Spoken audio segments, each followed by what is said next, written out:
이 말씀은 시편 60편입니다. 하나님께서 이 시대를 살아가는 2021년 세대를 살아가는 우리에게 무엇이라고 말씀하시는지 제가 봉독하겠습니다. 시편 60편 개역개정으로 읽겠습니다. 하나님이여 주께서 우리를 버려 흩으셨고 분노하셨사오나 지금은 우리를 회복시키소서. 주께서 땅을 진동시키사 갈라지게 하셨사오니 그 틈을 기우소서. 땅이 흔들립니다. 주께서 주의 백성에게 어려움을 보이시고 비틀거리게 하는 포도주를 우리에게 마시게 하였나이다. 주를 경외하는 자에게 깃발을 주시고 진리를 위하여 달게 하셨나이다. 주께서 사랑하시는 자를 건지시기 위하여 주의 오른손으로 구원하시고 응답하소서. 하나님이 그의 거룩하심으로 말씀하시되 내가 뛰놀라 내가 세겜을 나누며 숫곳을 골짜기를 측량하리라. 길르앗이 내 것이요 므낫세도 내 것이요 에브라임은 내 머리의 투구요 유다는 나의 규이며 모압은 나의 목욕통이라 에돔에는 나의 신발을 던지리라. 블레셋아 나로 말미암아 외치라 하셨도다. 누가 나를 이끌어 견고한 성에 들이며 누가 나를 에돔에 인도할까? 하나님이여 주께서 우리를 버리시지 아니하셨나이까? 하나님이여 주께서 우리 군대와 함께 나아가지 아니하시나이다. 우리를 도와 대적을 치게 하소서. 사람의 구원은 헛됨이니이다. 우리가 하나님을 의지하고 용감하게 행하리니 그는 우리의 대적을 밟으시리심이로이다. 푸른 마르고 꽃은 시드나 하나님의 말씀은 영원히 서리라. 정말로 시편 60편의 그 12절 말씀. 사람의 구원은 헛됨이다. 우리가 하나님을 의지하고 용감하게 행하리니 그는 우리의 대적을 밟으시리심이로다. 이 말씀이 우리 삶에 간증되기를 정말로 예수님의 이름으로 축원합니다.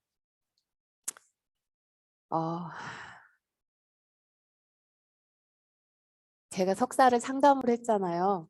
상담에 가장 큰 조심해야 될 게 있습니다. 룰 넘버 원, 첫 번째, 절대 하나님의 뜻이라고 말하지 말라. 두 번째, 절대 하나님의 뜻이라고 말하지 말라. 세 번째, 절대 하나님의 뜻이라고 말하지 말라. 왜냐면요, 시편은 150편으로 되어 있습니다. 대다수가 다윗의 시이긴 한데요. 다윗의 삶을 보면요.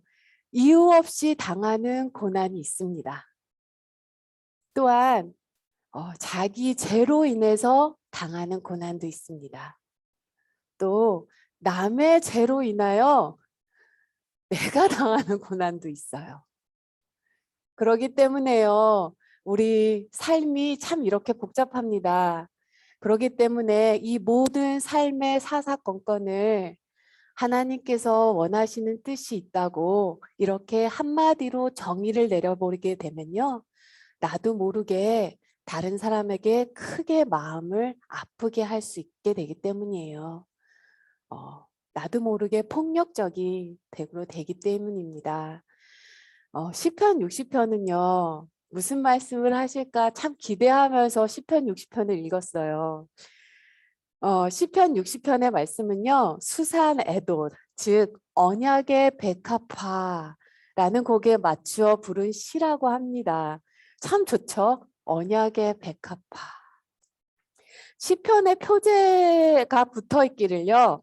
다윗이 군사령관 요압이 소금 골짜기에서 12,000명의 에돔 군사를 멸절시켰을 때 쓴 시라고 나옵니다. 다윗이요, 사울 왕이 전장에서 전사한 이후 이스라엘의 왕이 됐습니다. 그리고 이제 다윗의 전성기가 열렸어요. 이스라엘에 있는 주변에 있는 모든 나라가 다윗 왕국에 굴복을 했습니다. 사무엘하 8장에서요. 오늘 시편 60편의 모습을 그 배경을 너무나 잘 설명하고 있는데요. 사무엘하 8장 12절에서 다윗의 이때를 이렇게 얘기했어요. 아람과 모압, 암몬 사람들과 블레셋 사람들, 그리고 아말렉 사람들까지 얻은 것과 소바 왕 르홉의 아들 하달에셀을 다 점령했다고 합니다. 그리고 13절에서는요. 다윗은 소금골짜기에서 에돔 사람을 물리쳐 이기고 돌아왔고 그 일로 다윗은 유명해졌다고 합니다. 그런데 오늘 본문을 읽어보면요. 이때 승승장구할 때 쓴 시라고 생각하기에는 너무 승전가 같지 않아요. 그것은 아마도요. 왜 여기 두 사이에 딜레마가 있을까? 그것은 아마도 사무엘하 8장 12절과 13절 그 사이, 즉 오늘 본문은요. 에돔이 쳐들어왔다는 소식을 들은 직후, 즉 12절과 13절 사이에 다윗이 드린 기도라는 거예요. 다윗은요. 하나님 앞에 안타깝게 구원해 달라고 기도합니다. 1절을 보면요. 60편 1절을 보면 주께서 우리를 버려 흩으셨다고 합니다. 분노하셨사오니 지금은 우리를 회복시켜 주옵소서. 2절에서 땅이 흔들리고 주님께서 땅을 흔드시고 갈라지게 하셨나이다. 땅이 갈라진다는 것은요. 삶의 터전이 흔들린다는 거죠. 우리도 살아가다 보면 삶의 터전이 흔들릴 때가 있기도 하죠. 3절에서 보면요. 주님께서 주님의 백성에게 곤란을 겪게 하시고 포도주를 먹여 비틀거리게 하셨다라고 합니다. 포도주는요. 성경에서 포도주는 주님의 진노를 뜻합니다. 즉 주님이 진노하셔서 이렇게 되었다는 거예요. 지금 다윗은요. 지금 다윗은 북쪽에 있는 어마어마한 아람 동맹국과 싸우고 있는 중에 남으로는요. 에돔이 침공했다는 소식을 들은 거예요. 이 소식을 들은 순간 다윗이요. 마음에 아차 싶은 거예요. 깨달아지는 게 있는 것입니다. 하나님이 진노하셨구나. 하나님이 나를 징계하시는구나. 나를 치시는구나. 실제로 다윗이 전쟁했던 전쟁 중에요. 가장 어려웠던 전쟁이 북쪽에 있었던 그 아람 그 동맹국가 하는 전쟁이었어요. 표제에도 나와 있지만요. 아람 나하라임, 그러니까 아람의 서부 쪽에 있는 아람, 그 다음에 아람 소바, 중부 쪽에 있는 아람, 그리고 이들의 군사 자금을 어디서 주죠? 암몬이 군사 자금을 줍니다. 이 세 나라가요. 동맹국을 먹어서 지금 이스라엘을 북쪽에서 침략하고 있다는 거예요. 실제로 이 전쟁은요. 다윗이 2년 이상을 했다고 합니다. 그러다 보니까요. 다윗의 거의 모든 군사들은요. 이 북쪽의 아람 동맹국 전쟁에 거의 동원되어 있는 상태일 거예요. 그런데 하필이면 이때 이스라엘의 맨 남쪽 에돔이 이스라엘을 치고 들어온 것입니다. 그것도 이미 굴복했던 나라가 다시 들어선 거예요. 이런 위험을 어떻게 다윗이 극복하고 일어났을까요? 시편 60편에서는요. 다윗은요. 즉각적으로 자신의 내면을 들여다봅니다. 주님, 무엇이 잘못된 것입니까? 하나님, 어디서부터 잘못된 것입니까? 사람은요, 정말 자기 속을 들여다보지 못합니다. 다른 사람의 내면은 참 관심이 많은데요. 정작 자신의 내면은 들여다보지 않아요. 그러나 다윗은요, 지금 이 일이 일어나는 이유가 자신에게 있다는 것을 알았습니다.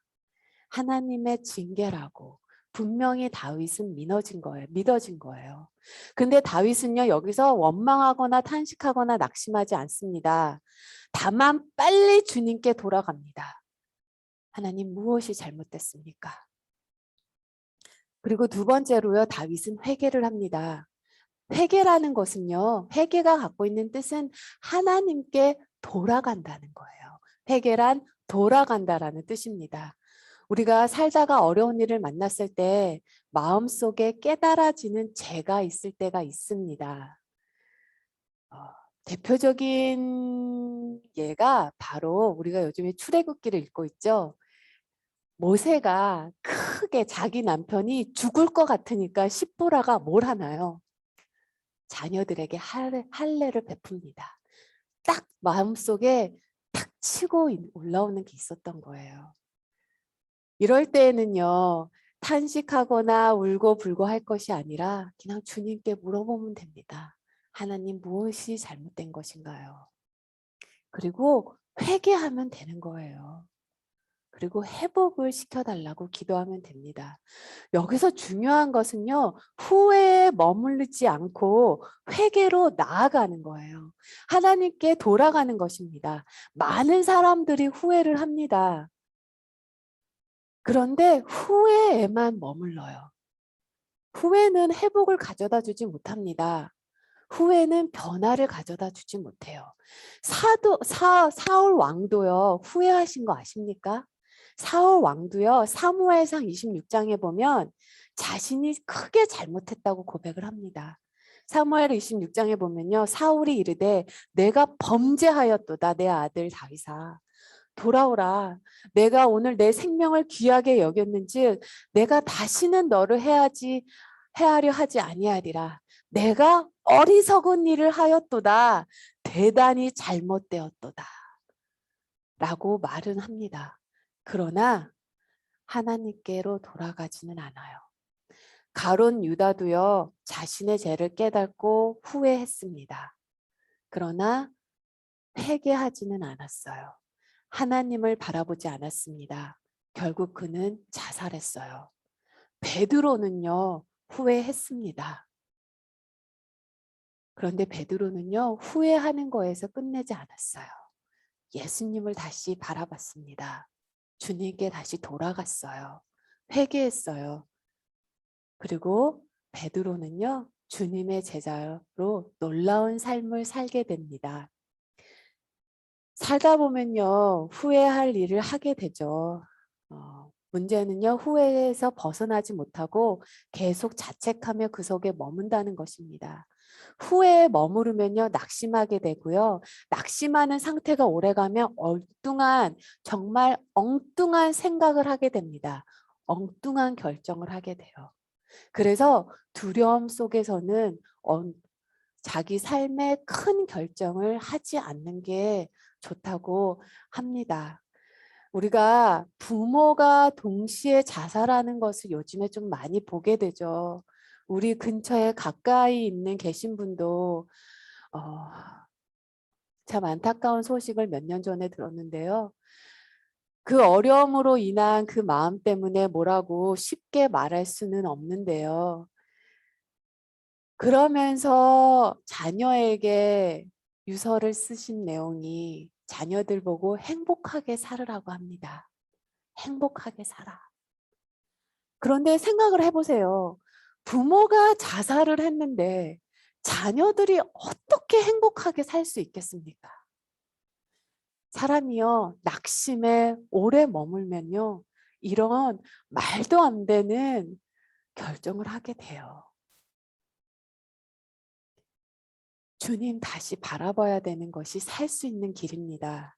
다시 일어날 수 있는 길이요, 바로 돌아가 주님 바라보는 거예요. 3절에 보면요, 주께서 주님을 경외하는 자에게 깃발을 주셨다고 합니다. 깃발하면 생각나는 게 우리가 출애굽기 17장 여호와 니시, 하나님이 나의 승리 되신다, 아니면 하나님이 나와 함께 계신다를 상징하죠. 다윗에게 주신 하나님의 깃발은 바로 하나님의 약속이었어요. 다윗이요, 기도 중에 하나님의 약속, 하나님께서 다윗에게 약속하신 그 약속을 붙잡습니다. 우리가요, 하나님의 말씀을 소망을 두고 하나님의 말씀으로 용기를 얻습니다. 그 이유가 무엇인가요? 하나님의 말씀은 그대로 이루어지기 때문이에요. 우리가 하나님을 믿는다고 하는데요. 하나님을 믿는다는 말은 하나님의 말씀을, 약속을 믿는다는 거예요. 왜냐하면 하나님께서는 약속하신 것을 반드시 이루시기 때문이죠. 하나님은요, 다윗에게 이 나라를 사울의 집에서 다윗에게 옮기실 거고요. 가장 북쪽에 있는 단부터 남쪽의 가장 아래쪽에 있는 부엘세바까지 다 다윗에게 주실 것이라고 하나님은 다윗에게 약속했습니다. 다윗은 기도 중에 그 하나님의 약속이 떠올랐어요. 그 말씀을 붙잡았습니다. 그래서 6절을 보면요. 다윗이요.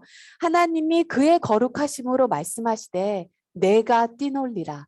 다윗이 뛰논다는 거예요. 내가 세겜을 나누고 숫곳의 골짜기를 측량하리니 길리앗이 내 것이요 문한새도 내 것이요 에브라임은 내 머리의 투구요 유다는 나의 규이며 모압은 나의 목욕통이라 에돔에는 나의 신발을 던지리라. 블레셋아 나로 말미암아 외치라 하셨도다. 다윗은 하나님의 약속이 이루어질 그것을 붙잡았습니다. 그런데 하나님은 이렇게 약속을 하셨는데, 그리고 하나님은 말씀하신 것을 반드시 이루시는데, 지금 형편은 위로는 아람 동맹국이, 아래로는 에돔으로부터 위기에 빠져 있다는 거예요. 뭔가가 앞뒤가 안 맞는 거예요. 그래서 다윗은 하나님께 뭐가 문제입니까? 라고 묻습니다. 그리고 깨닫습니다. 9절 말씀을 보면요. 다윗이 이렇게 얘기해요. 누가 나를 이끌어 견고한 성에 들이며 누가 나를 에돔에 인도할까? 하나님이여 주께서 우리를 버리시지 아니하셨나이까? 하나님이여 주께서 우리와 우리 군대와 함께 나아가지 아니하시나이까? 하나님이 우리를 버릴 리는 없죠. 하나님이 우리를 떠나실 일은 없죠. 내가 하나님을 멀리하기는 하지만 다윗은 알았습니다. 아, 이것으로 하나님이 나를 낮추시는구나. 내가 이제까지 하나님을 의지하고 있다고 생각했는데 실제로는 나 자신을 의지하고 살았구나. 시편 60편은요. 다윗이 정상이 눈앞에 바로 보이기 직전에 있을 때입니다. 다윗 삶의 어쩌면 피크점이에요. 상당한 승전을 거두고 있었던 때입니다.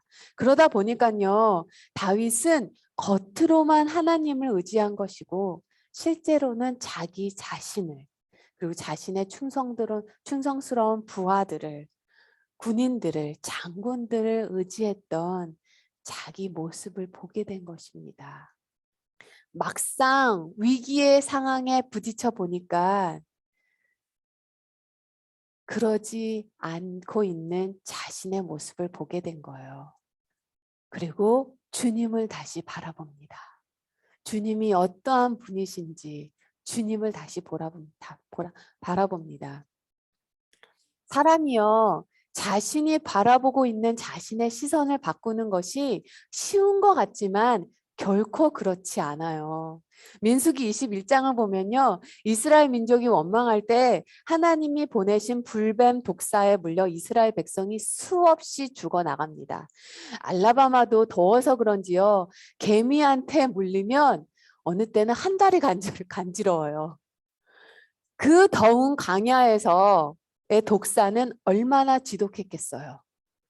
하나님은 장대 위에 달린 노뱀을 쳐다보면 산다고 하셨어요. 그냥 쳐다만 보면 산다는 거예요. 아니 그냥 쳐다만 보는 게 뭐가 그렇게 어렵겠습니까? 그런데도요. 어떤 사람들은 그 쉬운 것을 하지 않아서 죽었습니다. 아주 오래전에 새벽 기도를 드리는데요. 하나님이 제 마음을 음지에서 양지로 끌어올려 주신 적이 있어요.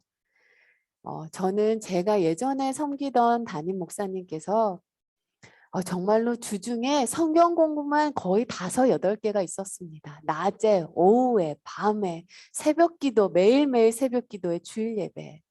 하시는 말씀이요. 안수 받기 전에 전도사 때 성경 공부 자료 다 만들어 놓으라고. 안수 받으면 새벽 예배 인도하다 보면 따로 공부할 시간 없다고. 또 그것이 나의 성향과 맞았기 때문에요. 저도 참 이 성경 공부를 좋아하고 많이 했던 것 같아요. 그때 당시에. 에베소서, 로마서, 뭐 구약 잡기부터 영성훈련, 생명의 삶. 그런데 기도를 하는데요.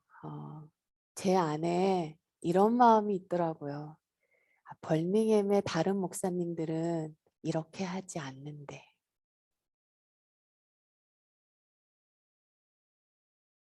나만 이렇게 하는구나. 참 내 마음을 음지에서 양지로 끌어올려 주셨어요. 근데 하나님은 비난하지 않으셨어요. 그리고 양지로 끌어올려 주시니까요. 제 마음이 밝게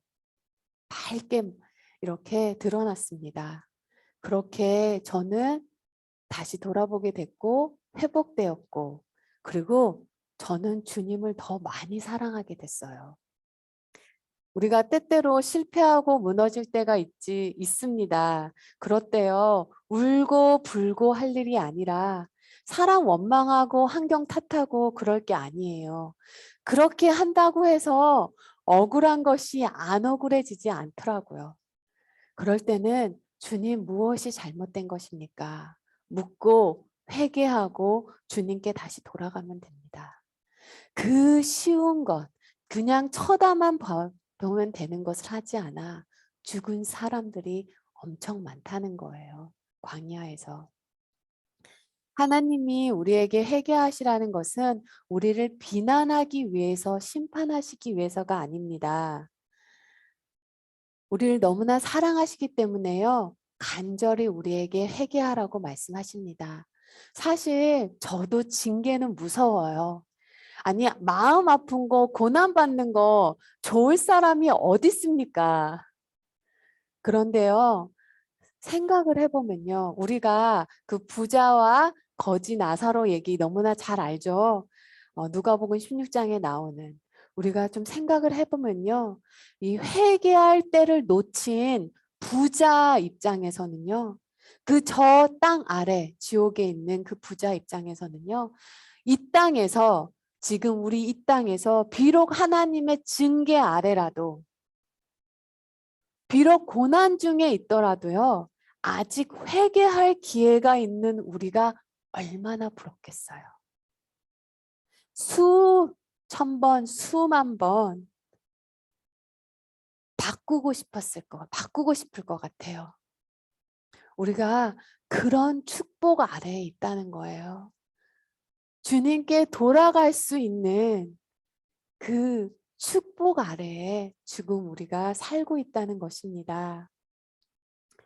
회개는요, 비판받는 게 아니에요. 그냥 하나님의 사랑에 더 깊게 들어가는 것입니다. 회개는 하나님과 나의 관계가 더 특별해지는 열쇠예요. 이 시간 우리 함께 기도했으면 합니다. 삶의 터전이 무너졌을 때 우리가 기억해야 되는 것은요. 나는 여전히 하나님의 자녀라는 것입니다. 하나님이 나를 떠난 게 아니라 내가 하나님에게 멀어진 거예요.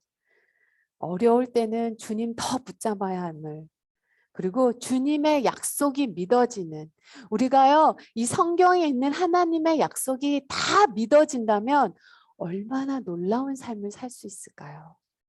하나님, 이 하나님의 약속에 우리의 눈이 띄어지는 그런 놀라운 역사가 일어나게 하옵소서. 이 시간 함께 같이 기도했으면 합니다.